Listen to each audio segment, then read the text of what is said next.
Whether you're starting out in the working world, trying to get your first ever job, or maybe you're considering a career change into a different industry or a different job role, it's likely that you're going to encounter that dreaded chicken and egg catch-22 situation where you can't get a job without experience, but you can't get experience without a job. Getting hired with no experience can really feel like an uphill battle. Whilst it can be more difficult, people do get jobs with little or no experience, including myself. But the trick is that you approach the job application process differently from those that are applying with experience, because you've got to do other things and adapt your ways to really sell yourself over and above those that have got the experience.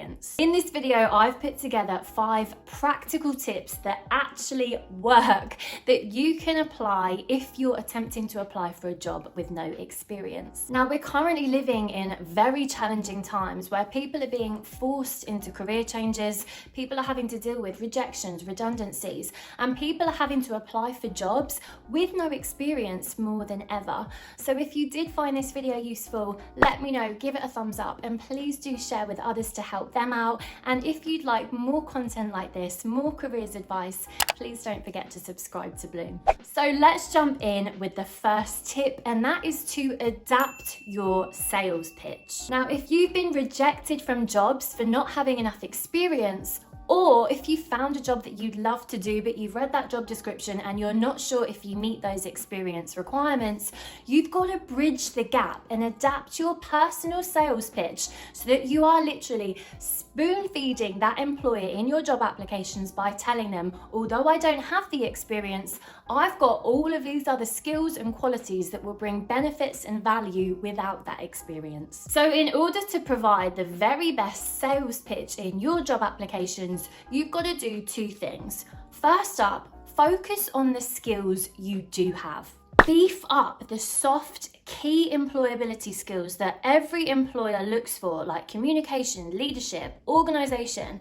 Now, it's likely that these skills are going to match up with the key and mandatory skills on the job description. So make sure that you talk about these through your applications, filter them into your CVs and online job applications, and get the keywords buzzing. Now, these are skills that can be showcased inside and outside the workplace. So if you're worrying that you haven't got direct experience in a role, or maybe you've got no work experience at all, look outside of that to projects, hobbies and interests, things that you've done in education, maybe voluntary work, unpaid work, that you can demonstrate your skills within your CV. I've done a whole video on the key 6 employability skills that every employer will want you to have no matter what job you're applying for, so make sure you check that video out too. So on top of those key and mandatory skills, the second thing you've got to do, okay, let's take a step back here and think about, why do employers actually want us to have experience? What benefit does it bring to them? In theory, experience means evidence that you know how to do the job well because you've done it before, which means you'll be able to get to work quickly if you got hired. And for the employer, it means less hand-holding, less training, and less time, resource, and money spent required to get you on board in the new role. What this means to the employer is that experience means that you're less of a risk. If a hiring manager is going to consider hiring someone with no experience, they're going to want people who are adaptable and flexible, and people who are fast learners who can adopt new responsibilities and new tasks quickly and efficiently.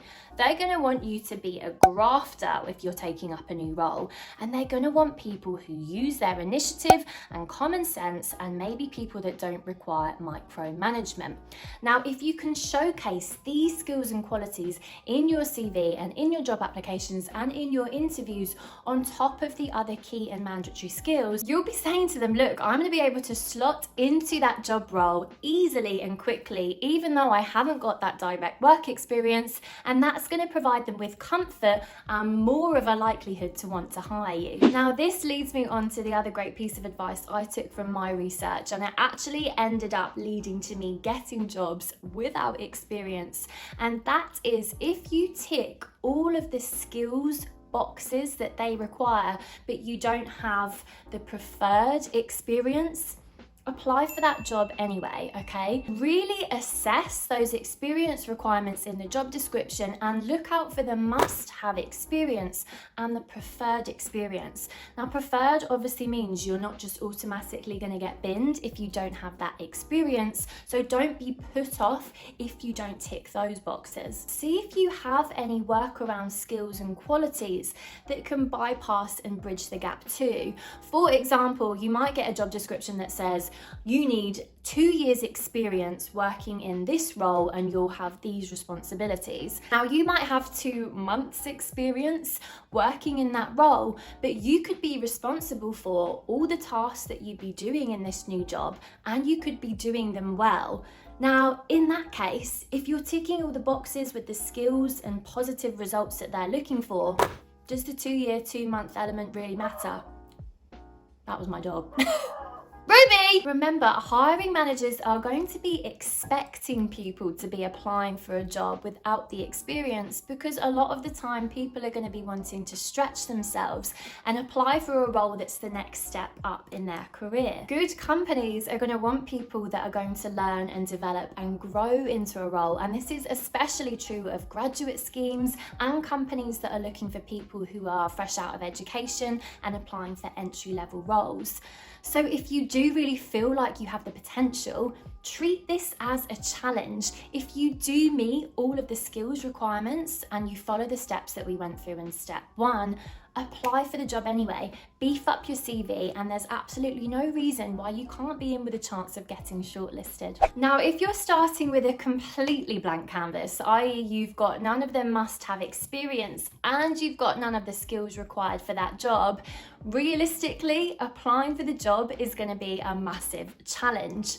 But it doesn't mean that you need to give up hope altogether, because it's, as cheesy as it sounds, it's never too late to follow your dreams, because it's never too late to develop your skills and experience. If you've got time on your side and you don't need to apply for a new job straight away, take the time to take a step back, press pause on the job applications. What you want to be doing is preparing yourself so that you are more employable for that role or for that company when a job opportunity arises in the future. So come up with a plan and a strategy. First of all, you've got to identify the skills and experience that you might be lacking. So make sure you get online and understand those success requirements for the role. Then do what you can in order to tick those boxes and build up your CV. Now, experience and skills don't just come from full-time work. They can come from voluntary work, unpaid work, and unpaid jobs. So try and get relevant experience in these sort of roles that will enable you to develop those skills they're looking for. See what you can do in your own time as well. So take online courses to pick up the skills and qualifications that might be required for a role.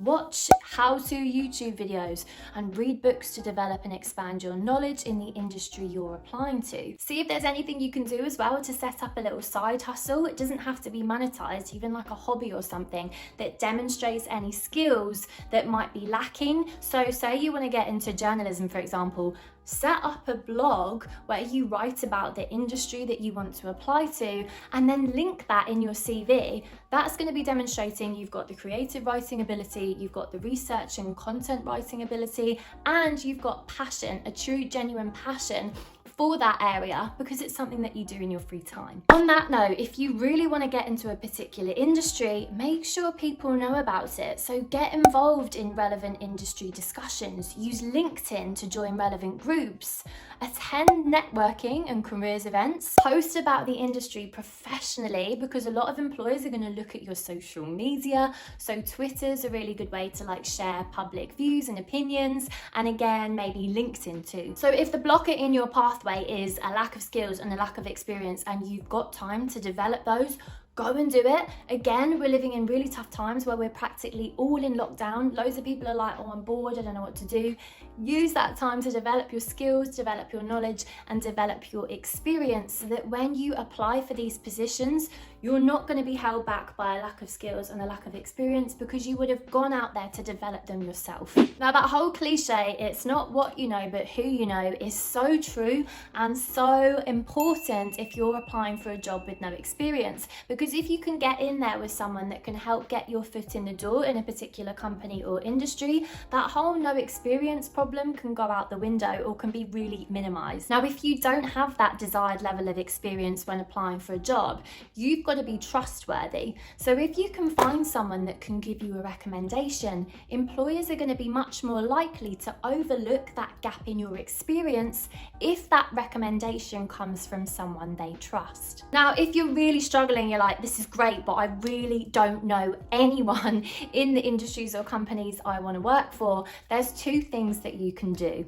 Firstly, make connections, meet new people virtually online. Once you've sourced and discovered names of people that you admire, or maybe they've got the career that you want, try getting in touch with them. LinkedIn is the perfect professional networking platform where you can find people in companies, in roles, and in industries that you really want to get into. Don't just go in there and say, here's my CV, but gently connect with them, introduce yourself, say, I'm really looking at getting into this area, I'm really passionate about it. Can you give me any advice or tips to make my CV stand out? Or have you got any advice as to how I can break into the industry with no experience? People love to talk about themselves, and believe it or not, whilst you may think, oh my God, I'm just going to get rejected from them as well, 9 times out of 10, people will reply because they want to help. It makes them feel good. Secondly, and this is something that I go on about in my How to Beat the Online Tracking System video, which I've linked up above, and that is if you're struggling with rejections and you keep getting rejected when you apply for things online, you've got to remember that these online application tracking systems are robots that will be looking for keywords of your skills and of experience in order to shortlist you and get you to that human being hiring manager. So if you lack experience, your keyword match rate is going to be low, which means you might not be shortlisted. So you need to bypass the system, and this is so important if you don't have experience. Bypass that system and try and connect with and make yourself known to the hiring managers whilst you're still applying for that online application system, okay? You've got to do something else to make yourself stand out. So again, use LinkedIn, connect with them, introduce yourself. Again, don't just shove your CV in their space, but say, hey, I've come across this role and I'd love for your advice on how to make my application stand out.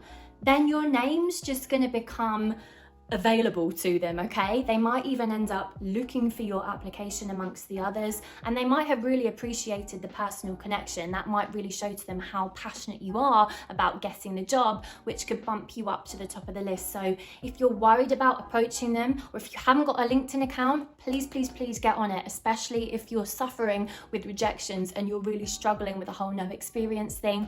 Do something different, go the old-fashioned way. Get in touch with a human being. Now, finally, if you're applying for your first full-time job and maybe you don't have much experience with CV writing or online applications or interviews, or maybe you've got a lot of experience with those things, but you're really suffering with rejections, it's time to polish up your CV and your interview skills. Take time making sure that your job applications and your CVs are tailored for that specific role and company that you're applying for. If you're struggling with rejections, maybe it's not the fact that you've got no experience that's leading to those rejections.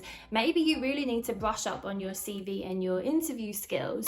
So again, check for spelling and grammar mistakes. Make sure that you've got all the keywords filtered in there. Make sure that your interview skills are top notch and that you're really confident and that you're answering the questions, providing evidence, and really selling yourself as the perfect match for the role. Practice and prepare and get yourself in the best possible position and in the best possible headspace when applying for jobs. It can be a challenge and it can be tough. So you've got to apply yourself with positivity and with confidence. And if you follow all of these 5 steps, there's absolutely no reason why you can't increase your chance of getting shortlisted or even increase your chance of getting hired. Thank you so much for watching. I hope you found this video useful, and please don't forget to share with anyone who may be applying for jobs with or without experience.